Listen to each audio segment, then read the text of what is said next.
ராஜா தமிழ்மாறன், அரசு தரப்பில் இந்த விவகாரத்திற்கு சட்டப்பேரவையில் என்ன பதில் சொன்னாங்க? காவல்துறை அதிகாரிகள் என்ன மாதிரியான விளக்கத்தை இந்த விவகாரம் தொடர்பாக கொடுத்துருக்காங்க? அதுக்கு முன்னாடி ப்ரிவைலிங் சிச்சுவேஷன் இந்த ஸ்டேட் கண்டிப்பாக சொன்ன பிறகு பேசுனா கொஞ்சம் பெட்டராக இருக்கும்னு நான் நினைக்கிறேன். சரி, இந்த அவைலபிலிட்டியை பற்றி சொன்னார். ரொம்ப சிரமமெல்லாம் பட வேணாம் சார். உங்களுக்கு பிளிங்கிட்லேயும் கொரியர்கள்லையும் ஜொமேட்டோக்கள்லையுமே சுலபமாக கவர் போட்டு எல்லா காலேஜுக்கும் டெலிவரி ஆகிறதுலேருந்து சாதாரணமாக யார் வீட்டுக்கு வேணுனாலும் இதை பேக் பண்ணுறதுக்கான அந்த பேப்பர், இதில் ஃபில் பண்ணுறதுக்கான அந்த டியூபு, அத்தனை ஐட்டமுமே சாதாரணமாக உங்களுக்கு ஆன்லைன்லேயே அவைலபிள். ஓகே, இ-காமர்ஸ்லேயே கிடைக்குது, எல்லாமே பிளாட்ஃபார்ம்லேயே இருக்குது. அப்படியா? எக்ஸப்ட் நீங்கள் வர சொல்கிறீங்க, பார்த்துட்டு எவ்வளோ பேர் வாங்க போகிறாங்க. எக்ஸப்ட் ஒரு பிரைமரி ஃபேக்டர், இந்த கஞ்சா அவர் சொல்கிறார் இல்லையா, அந்த கஞ்சாலேயே இன்னும் டெக்னிக்கலாக சொல்லணும்னா டிஹெச்சி ஹை இருக்கிறது அவங்கள ஹைப் ஆக்கிடும். ஓகே, அண்ணா சொன்னார் சாதாரண மனநிலையில் இது செய்ய முடியாது அப்படின்னு சொல்லும் பொழுது அவனை ஒரு கற்பனை உலகத்தில் அவனை வாழ வைக்கும். அவன் எதை செஞ்சாலும் ரைட்டுன்னு தன்னை வேறு மாதிரி நினச்சி ஒரு மிருகம் மாதிரி மாறுவதற்கான சூழல் ஏற்பட்டு விடுகிறது அந்த கஞ்சாவை எடுக்கும் பொழுது. இதில் ஜஸ்டிஃபிகேஷன்லாம் எதில் இருக்குன்னா, இன்ஸ்டாகிராமில் சோஷியல் மீடியாவில் நீங்கள் கஞ்சா எடுப்பது ஆதியிலிருந்து நம்மளுடைய சமூகத்தில் பழக்கம் இருந்தது தான்னு நியாயப்படுத்துறதும் உலகம் முழுக்க இதை நியாயப்படுத்துகின்ற வேலையும் இந்த நாசமாக போன இன்ஸ்டாகிராமில் தான் இருக்குது. இதை பார்க்கின்ற கல்லூரி மாணவர்கள் எல்லாம் அதனால் என்ன இருக்குது அப்படின்னு they are taking it for granted. அதில் தான் அவனுங்க பாதி போடுற ரீல்ஸு, பாதி கண்டென்ட்டு, இது எல்லாமே ஹைப்பு. இதை ஃபாலோ பண்ணுறதுக்கு ஒரு பெரிய குரூப்பு பேஸு, அதில் குரூப்ஸ் ஃபார்ம் பண்ணி அதில் தான் இந்த நெட்வொர்க்கிங்கே பாதி நடக்குது. ஓகே, மச்சான் உன்ட்டு இருக்கா, மாப்பிள்ள உங்கள்கிட்ட இருக்கா அப்படின்னு இது பரவலாக நடக்குது. இதுதான் இப்போ ஈஸி அவைலபிலிட்டி. நீங்கள் நெட்வொர்க்கு, வியாபாரம், அது எல்லாமே ஒரு பக்கம் நடக்கையில் ஈஸி அவைலபிலிட்டி எந்தெந்த பிளாட்ஃபார்ம். அப்போ இது வரைக்கும் நான் என்ன கேட்குறேன்னா, ஒரு ரெஸ்பான்சிபிள் கவர்மெண்ட் மட்டுமே இதில் பிரைமரி ஆக்ஷன் எடுக்கணும். ஒரு அரசாங்கம் பெரும் பங்களிப்பை கொடுக்கணும், இதில் போலீஸ் பெரும் உதவி செய்யணும், கல்லூரி நிர்வாகங்கள் எல்லாமே ரொம்ப கவனமாக கையாளணும். நாங்கள் காலேஜ் படிக்கும் போதெல்லாம் ஒரு ஐபிஎஸ் ஆஃபீஸரை கூப்பிடுவாங்க, ஒரு பெரிய கல்வியாளரை கூப்பிடுவாங்க. அவங்கெல்லாம் பேசும் பொழுது வாழ்க்கையில் நம்ம எப்படி முன்னுக்கு வர போகிறோம் அப்படிங்கிறது வரும்.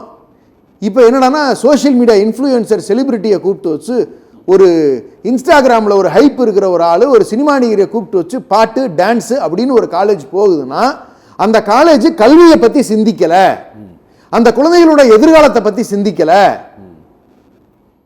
அப்படிப்பட்ட ஒரு மனநிலைக்கு நீங்கள் ஒரு திமுகவினுடைய ஸ்போக்ஸ் பர்சனாக இந்த மாநிலத்தில் சட்டம் ஒழுங்கு கெட்டு போச்சு, இவங்க வந்ததுக்கு பிறகு இவ்வளோ பெரிய விஷயத்தை இவர்கள் மிக சாதாரணமாக விவகாரத்தையே மாற்றி பேசுகிறார்கள் அப்படின்ட்டுலாம் அரசியல் பண்ணாமல் சார், நீங்கள் இதை ரொம்ப அக்கறையோடு பேசுறது நினச்சி எங்களுக்கு முதல்ல ஆச்சரியமாக இருக்கிறது. உண்மையில் இல்லை, உண்மையில் எனக்கு ரொம்ப ஆச்சரியமாக தான் இருக்குண்ணே. இல்லை இல்லை இல்லை நான் இதில் எல்லாமே எங்கே இருக்குன்னு சொல்கிறேன்னே. இந்த அரசியல், இந்த பிளாட்ஃபார்ம், இந்த இன்ஸ்டாகிராம், இந்த சோஷியல் மீடியா இதில் எங்கே கொண்டு சேர்த்தது? அவைலபிலிட்டியை நான் சொல்லிட்டேன், டிஸ்கிரிப்ஷனை சொல்லிட்டேன், சகோதரர் உலகம் முழுக்க இந்த காட்டில் எப்படி இயங்குதுன்னு சொல்லிட்டாரு. போதையில்லா தமிழகம் என்று சொல்லுகின்ற முதலமைச்சர் இன்னைக்கு அந்த பேச்சை எடுத்து தனி தீர்மானமா அடுத்த வாரம் திங்கட்கிழமைட்டாங்க. இல்ல இல்ல இல்ல நாம என்ன மெயின் ஃப்ரேமுக்குள்ள இப்பதானே வர்றோம். ஏன்னா நிகழ்வு சமுதாயம் எப்படி இருக்கு பெற்றோர்கள் முதல்ல தெரிஞ்சுக்கணும். நான் சொல்றது பெற்றோர்கள் தயவு செஞ்சு நீங்க உங்க பிள்ளைகள் நீங்க இன்னைக்கு ஒரு காலேஜ் நீங்க சொல்றீங்க, அதாவது அந்த காலேஜ் முன்னாடி ஒரு ஆர்ப்பாட்டம் போராட்டம் அறிவிச்சிருக்கோம். தயவு செஞ்சு மீதி அப்படி இருக்குன்னா மீதி இருக்கிற எல்லா காலேஜும் நல்ல காலேஜ்னு எந்த பெற்றோர்களும் தயவு செஞ்சு நினைக்காதீங்க. காலேஜ் நடத்துகின்றவர்களோட மனநிலையே முன்ன பின்ன இதெல்லாம் இருக்கத்தான்பா செய்யும். நமக்கு சீட்டு ஃபில் ஆகுதான்னு பாரு. பசங்களோட மனநிலை எப்படின்னா எந்த காலேஜுக்கு போனால் நான் ஜாலியாக இருக்கலாம், எங்கே எனக்கு ஈஸி அவைலபிலிட்டி இருக்கும். சமுதாயத்தினுடைய மாற்றத்தை நான் சொல்கிறேன். இந்த இன்ஸ்டாகிராம் இன்ஃப்ளூயன்சர்ஸ் எல்லாம் இது மாதிரியான ஒரு பிஹேவியர் இருக்கக்கூடிய நிலையில தான் இப்போ இருக்கக்கூடிய சமுதாயம் இருந்து கொண்டு இருக்கிறது. இந்த இளைஞர்களை சரியாக வழிநடத்த வேண்டிய பொறுப்பு அரசுக்கும் இருக்கு, இன்ஸ்டாகிராமில் மட்டுமே கட்சி பெரும்பாலாக நடத்தி கொண்டிருக்கக்கூடிய தாவேகாவுக்கும் இருக்கிறது. இதை பத்தி தாவேகா என்னைக்காவது கவலைப்பட்டிருக்கானா? இல்ல. இவங்கெல்லாம் இப்படி இருக்கிறதா அவங்களுக்கு நல்லதுன்னு நினைக்குது.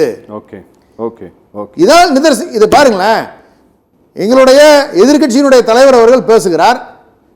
இது அழகா சகோதரர் முதல்ல பேசினவங்க சொன்னாங்க. அதாவது யார் யாரெல்லாம் கஞ்சா விற்கிறாங்கிறத அந்த தம்பி எழுதி கொடுத்துருச்சுங்க, சொல்லிருச்சு. அதில் வந்த பிரச்சனை தான் போட்டு அடித்து இப்படி நடந்துருச்சுங்கிறத அவங்க பேரண்ட்ஸ் எல்லாம் கதறாங்கிறத முதற்கொண்டு பேட்டிகளில் நம்ம பார்த்துட்டோம். இதை பேசுகின்ற பொழுது திரும்ப பள்ளிக்கல்வித்துறை அமைச்சர் எந்திரிச்சு பேசும் பொழுது அவருக்கு பின்னாடி கில்லி சரத் உட்காந்துருக்காரு. எங்க சேப்பாக் ஸ்டேடியத்தில் உட்காந்து பவுடர் தட்டினவர். அப்ப இந்த அரசாங்கம் எந்த மாதிரியான ஒரு பொறுப்பா இருக்கு பாத்தீங்களா? அப்ப இதுக்கு பதில் சொல்ற நிலையில் அவங்க இல்ல. இதான் ஒரு பெரிய மேட்டரா? ஓகே. அந்த மாதிரியான ஒரு ஈஸி கோயிங் ஃபேக்டர்ல பேருக்கு தான் இந்த போதையில்லா தமிழகம் எல்லாம். அது முதலமைச்சருக்கு அந்த தீவிர சிந்தனை இருக்கணும், அடுத்து போலீஸ்க்கு இருக்கணும், அடுத்து கல்லூரிகளை கூப்பிட்டு வார்ன் பண்ணணும். தமிழ்நாட்டில் இருக்கிற ஏன் மற்ற மாநிலங்கள் எப்படியோ இருக்கட்டும் சார், நமக்கு அதை பத்தி கவலை இல்லை. ஏன் நான் சொல்றேன்னு கேட்டுக்கோங்க, தமிழ் சமூகத்துக்குன்னு ஒரு அடையாளம் இருக்கு. இது ஒரு பொறுப்பான ஒரு சமூகம். நீங்க அப்ப அந்த கல்லூரிகள் எல்லாத்தையும் நீங்க ஏன் கல்லூரி அமைச்சர், உயர்கல்வித்துறை அமைச்சர் ஏன் அதுக்கு பதில் சொல்லாம பள்ளிக்கல்வித்துறை அமைச்சர் என்னத்துக்கு ஆவணம் எந்திரிச்சு நிக்கிறாரு? Okay okay okay. அப்ப இது நிறைவு பெறல. அப்ப இந்த அரசாங்கம் இதை சீரியஸா எடுத்துக்கல. இதனுடைய விளைவு தான் இன்னைக்கு இப்படி நடக்குது. இது ஈஸி அவைலபிலிட்டி வரைக்கும் கொண்டு போய் நிப்பாட்டி இருக்காங்க. இது ஒண்ணு நின்றுல. இதே கடந்த காலங்களில் இது இம்ப்ரூவ்.